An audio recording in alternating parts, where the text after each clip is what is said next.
Kia ora homa, you're back for part 2 of the Spectacle helmet prototyping special.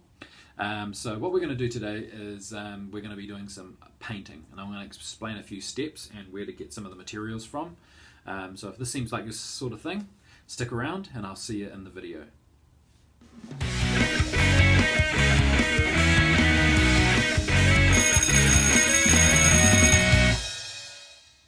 Okay, so we're back. Now, what we're going to be doing today is we're going to be painting the helmet. Now, that's quite an important step of the helmet. You could leave it just plain old cardboard and white, especially if you're going to go out and play with it outside and smash it around. That's a cool idea as well. But for my purposes, I want to try and get a little bit of realism, like I stated in the first video. Realism for a cardboard helmet. So I went out to my local Bunnings and bought this $5 can of spray paint. Nice and dirt cheap.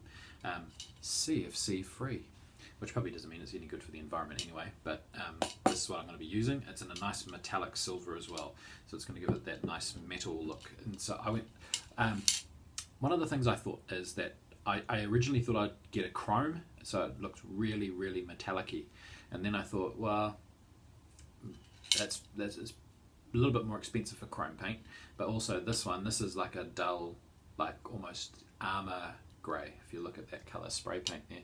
I mean, obviously the cap gives you some indication as to what the colour is going to look like. It's never exact, especially when you're spraying onto something like cardboard.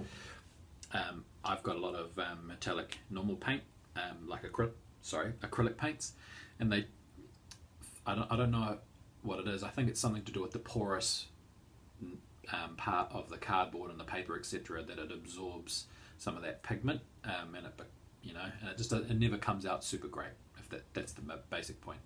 But we're going to try this, and it's an enamel spray paint, so it should be right. So the other thing too is I need to spray all of my parts first. I can't just go and assemble the helmet and then spray it. The reason why I want to avoid that is so when you go and put the helmet on and you get any stretch or flex in the helmet, you don't see newspaper parts or paper mache bits, if you get what I mean, through crevices in the helmet. We want it to be a nice uniform metallic all over. That being said, I probably won't spray on the inside of the helmet.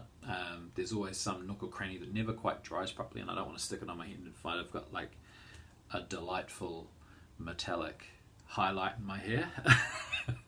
So we're going to spray the outside, and then what I'll do is once I've sprayed my two pieces, which is my paper mache part and my skeletal frame part of the helmet, then what I'll do is I'll see if I can assemble them. And what that might require for the paper mache part is that I have to cut it into quarters and then size it properly and then fit in each individual quarter into its section of the helmet, because I won't be able to just jam the whole thing in there, otherwise it might it just probably won't sit right. It'll probably be slightly warped.